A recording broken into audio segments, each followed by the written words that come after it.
Hello and welcome to Pickleball Therapy, the podcast dedicated to your pickleball improvement. Hope you're having a great week. This podcast is part of the betterpickleball.com family of pickleball teaching, right? So this is our podcast, and also this is, our focus here is on the mental part. So this is our athletic pillar. It's a really important part of growth as a pickleball player or growth as a human being. So that's what we do here at the podcast. I am your host, Tony Roy. If we haven't met before, I am a senior professional pickleball player and also a master teaching professional dedicated to pickleball and to players like you who want to grow in the sport and also just as human beings. That's why we started this podcast. This week's podcast, we're going to be talking about the Erne. Now, it's a improvement podcast, basically talking about growth as a player and concept of red herrings. So I picked the Erne as an extreme red herring to focus on, and then, but we're going to be talking about a lot more than just the Erne. We're talking about spins and some other red herrings that are out there for you. And then in the RIFF, I'm going to share with you a little bit about the podcast and where we've come so far. I have this little, if you're watching it online or in the video, you can see it in this next to me. There's a little podcast microphone little thing that has the number of downloads that we've had so far and things. So I'll be talking about that in the RIFF. Before we jump into the podcast, I want to share the latest review that we have on the Apple podcast system. It's from Howlin' Mouse. 5 stars. Thank you very much, Howlin' Mouse. I love this pickleball podcast because it is super informative. It's informative because Tony is so informed. We do our best to stay on top of things as much as we can. There's not a lot of fluff, just the facts. Tony Roy is teaching professional par excellence. I put the accent on myself because I think that's how you say it. I have confidence in his instruction. Check it out. Really appreciate the review. And let me, there's a reason for these reviews that's beyond, it's nice to read, right? For me as the podcast host to hear from you and to know that there's an impact that we're having. So we appreciate that in and of itself. But the other reason we ask for ratings and reviews every single podcast is because it helps us reach other players. And, give it a thought, in terms of your experience with the podcast, meaning, there was a point in time at which you did not know this podcast existed, and then you found out about it. And if you listen to it regularly, then I'm assuming that you enjoy the podcast and that it's helpful to you. So there's other players out there who are just like you, or, maybe in a place where this podcast would help them out or they'd feel better about the game. And so if you share with them, and if you share with them, that's the most direct. That's awesome, right? But even if you write a review, right, it makes it more likely that player will be shown this podcast if they ever go into the podcast ecosystem and say, let me see a pickleball podcast. So if you have a minute, rate and review it. We really appreciate you doing that. All right, let's dive into the meat of the podcast today, this idea of Ernes and red herrings. So what happens if you don't know let me tell you what an Erne is in case you don't know what it is. So an Erne is where the player jumps over the kitchen or the non-volley zone to hit the ball. So you see a lot of pros do it. They basically leap over, and if you do it, you get to hit the ball earlier, right, and closer to the net because you're hitting the ball. Basically, you're traveling above the non-volley zone, which is not a violation, and so you're able to smash the ball sometimes right near the net. So, when it's done, when it's executed, properly and the balls hit hard and put away, it's pretty dramatic and neat to witness. But that does not translate from, it's an exciting shot to see to, I need to add that to my game. And I will tell you that there are, I would say thousands, probably hundreds for sure, but thousands of players who work on the Erne who it's not a good use of time. Now, we're always going to say this. If there's a shot in pickleball, right? Pickleball's a sport. Pickleball's a fun activity, right? So if there's a shot or a thing that's just tickles your fancy, right? Makes you all, elated when you hit it and you're happy about it, and that's great. Learn the shot, work on the shot, and another example would be like one of those kick out serves or something fancy, something that just makes you happy. Then by all means, just, pursue it in a fun way, right? Pursue the sport in a fun manner. what we're talking about here is, does it make sense from a strategic, like, a fundamentally good game plan for you as a player to improve? There's a lot of shots out there, and I'm going to dive into the Erne a little bit more to explain the fallacies with it. But there's a lot of shots just like the Erne that are out there that end up being these red herrings. So I looked at the definition so I could read it to you. So red herring, in addition to being a dried smoked herring, is also a term that's used for a clue or piece of information that is or is intended to be misleading or distracting. So when you're pursuing your objective of playing better, right, or just becoming a more well-rounded pickleball player, there's a million things out there, maybe not a million, 1,000 things out there that can distract you, right? That can just pull you in different directions, and directions that are not as productive as others. The Erne is a good example of, it's a very extreme one, because I don't know how many of you who are listening, have said, I need to add an Erne to my game. Maybe some of you. I can suggest to you, if you've had that thought, I would suggest really putting it on pause, putting it, just table it for now and really think about it, again, unless you're just super excited about it. Because I will tell you that when you watch the Erne in action in pro matches even, right, it's a very limited strategic value. It's exciting when it happens, but more often than not, players attempting the Erne are just simply caught out of position with their partner having to cover the whole court, play 2v1. It creates a positional breakdown, and it's just not an effective shot. The Erne isn't always successful, meaning like doesn't have 100% guarantee rate even when you hit the Erne. There's plenty of times that it's defended or you miss it and things like that. The amount of work that's involved in learning the Erne, that's the other factor, right? It's high. I mean, it's not you're not going to start doing Ernies, just one day to the next. And there's a lot of physical risk with Ernies. We have a good friend of ours who blew out both her knees working on Ernies, right? So it's a high risk move for your body that has very limited value. I don't know of any important match that was decided based on an Erne. I'm talking at the pro level, right? The best levels. And those are the best Erners. They're the youngest and the ones who could do it the best. And like if you look at the players who actually Erne well, there are players who do it very infrequently. You can even think of Ben Johns. Does Ben Johns Erne? Sure, he Ernes, right? He's also a young man who knows how to do it. He's been doing it for a while, but he doesn't Erne all the time. He Ernes, when the situation calls for it.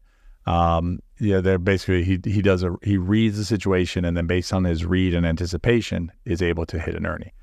There's a lot of players who, instead of doing that, just kind of run over to the Erne spot, and they don't hit the Erne.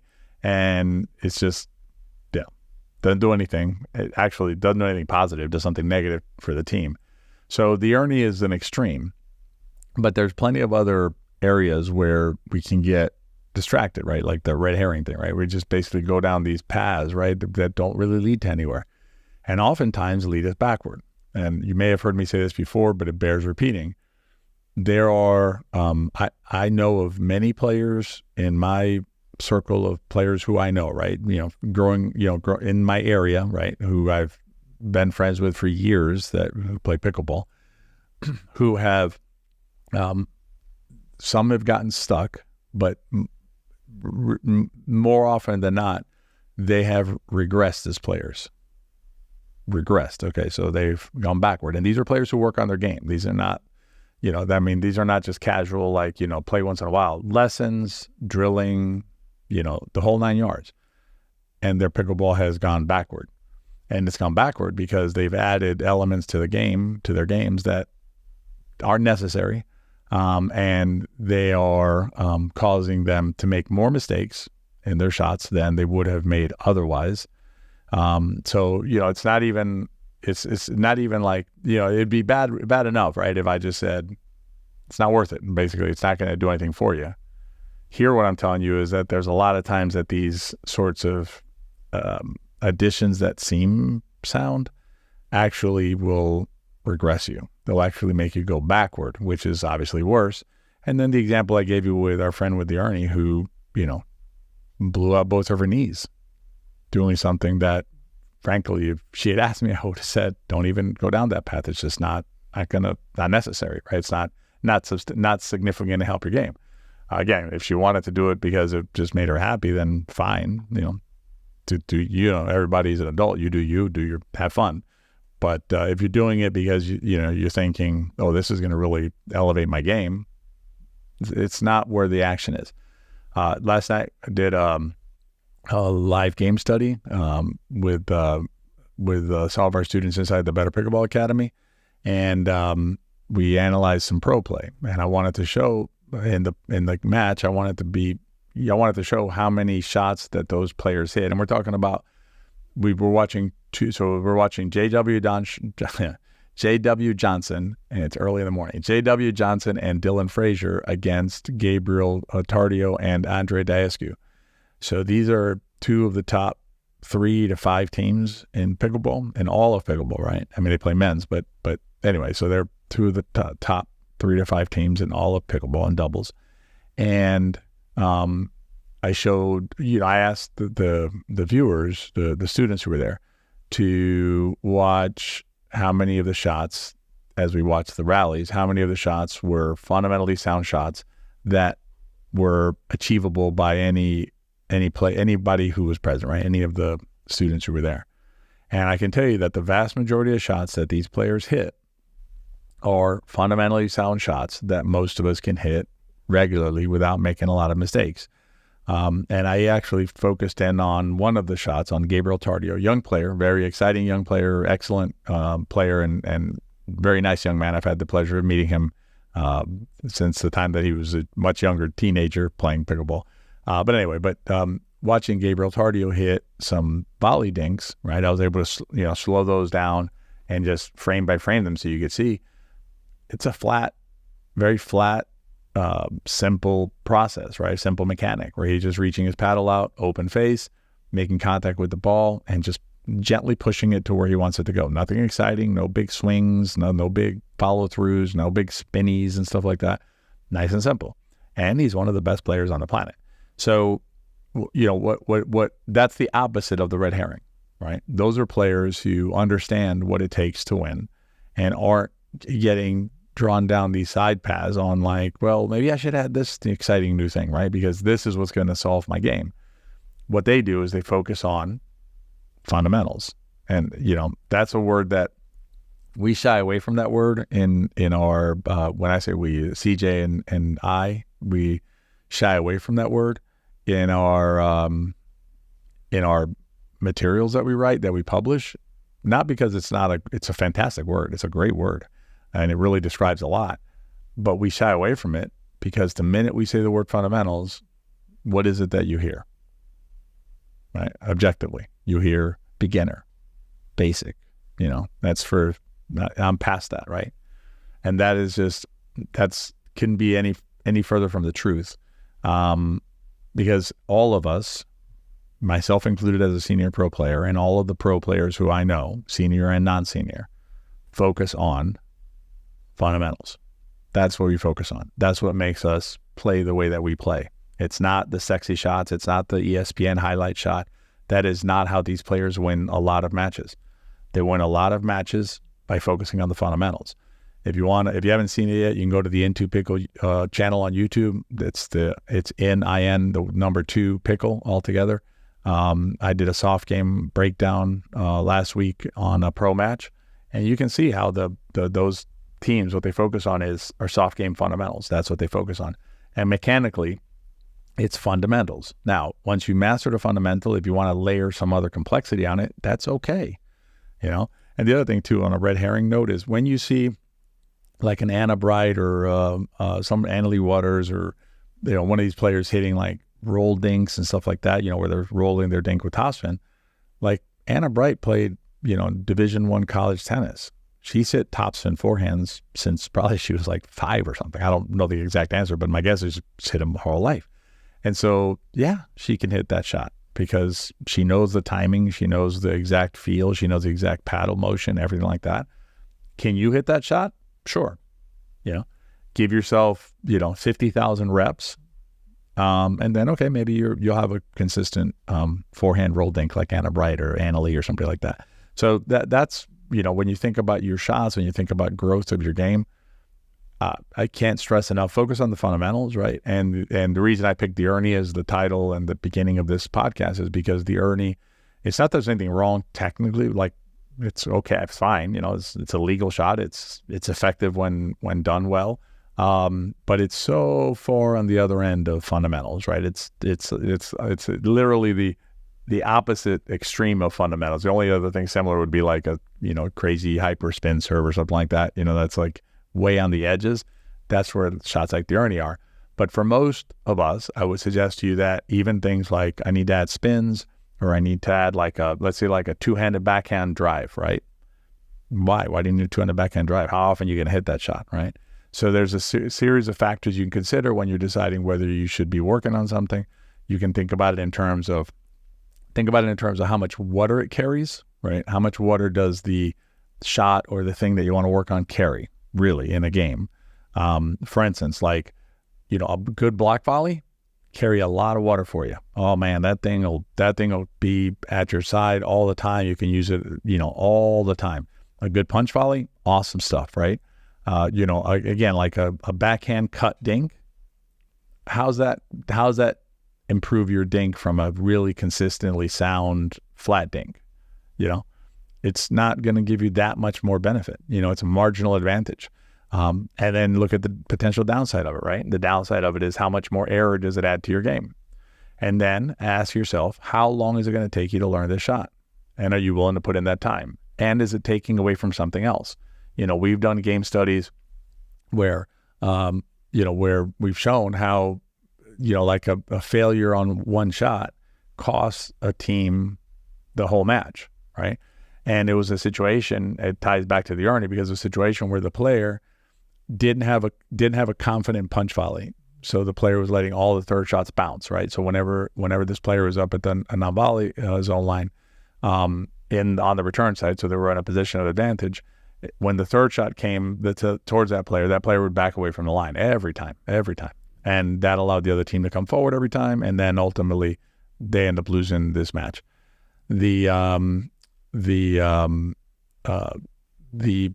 this player did in fact try to do what? To Erne a few times. And so we have a player who's trying to Erne but doesn't have a good punch volley. And the player did not learn the Erne in that match. They were playing a gold medal match in a tournament. This player had worked on the Erne. Okay, this had been a deliberate, intentional growth decision by this player. And, it was costly, right? Because spending time on the Erne took away from other shots. So think of, what you have to give up in order to gain what you're trying to gain. And then, don't shy away from fundamentals, right? Don't look at it and go like, oh, that's too basic for me. I need something sexier than this. Because I'll tell you that the winning in pickleball comes from the non-sexy stuff, doing it better and better and better than you have before. So hopefully that helps you with your improvement journey. In the RIFF, we're going to be talking about the podcast and you as a podcast listener. So stay tuned for the RIFF. In the meantime, I want to mention to you that I've been talking about the live game studies that we've been doing.